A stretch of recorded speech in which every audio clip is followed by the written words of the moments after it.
السلام علیکم پیارے بچوں، آج کے ویڈیو میں آپ کے ساتھ میں شیئر کروں گا کلاس 11 اردو 2025 کی نئی کتاب اس کا چیپٹر نمبر 2 جو کہ ایک نظم ہے، نعت۔ پیارے بچوں، اس ویڈیو میں آپ کے ساتھ میں شیئر کروں گا نظم نعت کا نہایت ہی آسان مرکزی خیال اور خلاصہ۔ تو پیارے بچوں، سب سے پہلے آپ کے ساتھ میں شیئر کروں گا نظم نعت کا مرکزی خیال۔ بورڈ کے پیپر میں 2026 میں آپ کا خلاصہ بھی آ سکتا ہے، مرکزی خیال بھی آ سکتا ہے، کیونکہ آپ کا پیپر پیٹرن ابھی تک کنفرم نہیں ہوا، تو اس لیے آپ نے مرکزی خیال کو بھی اچھی طریقے سے تیار کر کے جانا ہے۔ یہ ہے پیارے بچوں نظم نعت کا نہایت ہی آسان مرکزی خیال۔ دنیا میں کوئی آپ صلی اللہ علیہ وآلہ وسلم کا ہمسر نہیں۔ خدا نے آپ صلی اللہ علیہ وآلہ وسلم کی ذات میں تمام اوصاف حمیدہ جمع فرما دیے۔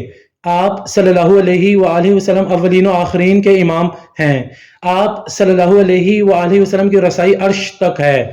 آپ صلی اللہ علیہ وآلہ وسلم کی مکمل مدحت کسی کے بس میں نہیں۔ تو پیارے بچوں، یہ تھا نہایت ہی آسان مرکزی خیال نظم نعت کا۔ اب پیارے بچوں، آپ کے ساتھ میں اس نظم کے جو شاعر ہیں ان کا تعارف شیئر کروں گا اور آپ کو موسٹ امپورٹنٹ لائنز بتاؤں گا جو کہ MCQs اور شارٹ کوسچن آنسرز میں آ سکتی ہیں۔ تو پیارے بچوں، یہ ہیں اس نظم کے شاعر سید نفیس الحسینی نفیس۔ تو پیارے بچوں، جیسے کہ آپ دیکھ سکتے ہیں 1933 یہ پیدائش کا سال ہے، 2008 یہ وفات کا سال ہے۔ آپ نے اسے یاد کر کے جانا ہے، یہ MCQs میں آپ سے پوچھا جا سکتا ہے۔ سید انور حسین المعروف سید نفیس الحسینی نفیس سید القلم اور نفیس رقم کے نام سے بھی جانے جاتے تھے۔ تو پیارے بچوں، آپ دیکھ سکتے ہیں میں نے اسے انڈر لائن کیا ہوا ہے، موسٹ امپورٹنٹ لائن ہے، آپ نے اسے اچھے طریقے سے یاد کر کے جانا ہے۔ آپ نے اپنی زندگی میں 16 مرتبہ قرآن پاک کی کتابت کی۔ آپ کی جائے ولادت تحصیل ڈسکا میں موضع گوریالہ ہے اور آپ کا سلسلہ نسب 15 واسطوں سے حضرت خواجہ گیسو دراز رحمت اللہ علیہ تک پہنچتا ہے۔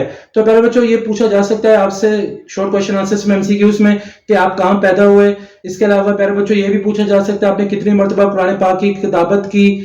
آگے چلتے پیارے بچوں، آپ نے اپنے نواحی گاؤں بھوپال والا سے 1942 میں مڈل سٹی مسلم ہائی سکول لائل پور فیصل آباد سے 1948 میں میٹرک، گورنمنٹ کالج فیصل آباد سے 1950 میں FA اور 1953 میں اورینٹل کالج لاہور سے منشی فاضل کے امتحانات پاس کیے۔ تو پیارے بچوں، آپ دیکھ سکتے ہیں کافی امپورٹنٹ لائنز ہیں، اس میں بتایا گیا ہے کہ آپ نے کہاں سے تعلیم اپنی حاصل کی، کس سال میں کی۔ تو آپ نے اس پہلے پیراگراف کو اچھے طریقے سے تیار کر کے جانا ہے، یہاں سے کافی MCQs اور شارٹ کوسچن آنسرز آ سکتے ہیں۔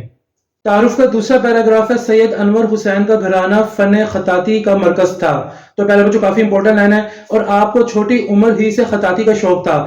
آپ کے والد صاحب جب خطاطی کرتے تو آپ ان کے دائیں جانب کھڑے ہو جاتے تھے اور انہیں کتابت یا خطاطی کرتے دیکھتے۔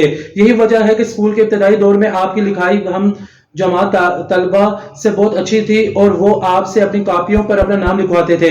اسی حوالے سے آپ کا آبائی پیشہ خطاطی تھا۔ تو یہ بھی کافی امپورٹنٹ لائن ہے کہ آپ کا آبائی پیشہ کیا تھا۔ پیارے بچوں، یہ شارٹ کوسچن آنسرز MCQs میں آ سکتا ہے۔ تعارف کا تیسرا پیراگراف ہے اس زمن میں آپ نے بذات خط ناسخ، خط نستعلیق، خط دیوانی، خط ثالث، خط رقاع اور خط کوفی میں متعدد فن پاروں کے علاوہ کلام اقبال پر نستعلیق جلی میں بڑے دلکش انداز میں خطاطی کے فن پارے تخلیق کیے جو ایوان اقبال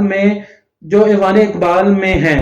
آپ کو عجائب گھر لاہور اور خانہ کعبہ کے دروازے پر بھی خطاطی کرنے کا شرف حاصل ہے۔ تو یہ کافی امپورٹنٹ لائن ہے پیارے بچوں کہ آپ نے عجائب گھر لاہور اور خانہ کعبہ کے دروازے پر بھی خطاطی کرنے کا شرف حاصل ہے۔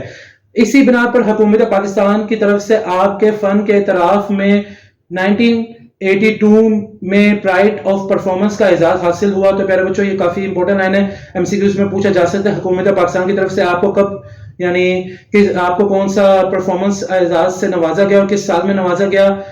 تعارف کا آخری پیراگراف ہے سید نفیس الحسینی نفیس کا میلان طبع اوائل عمری ہی سے شاعری کی طرف تھا۔ اس زمن میں آپ کے 3 نعتیہ شعری مجموعے گلائے نقش، برق غل اور نفائس النبی صلی اللہ علیہ وآلہ وسلم جن کی کتابت بھی آپ نے خود کی تھی بڑے اہتمام سے شائع ہوئے۔ ان تینوں مجموعوں کا تمام تر کلام عشق و عقیدت کے جذبات سے لبریز ہے۔ برق غل میں حمد و نعت، ساقیِ کوثر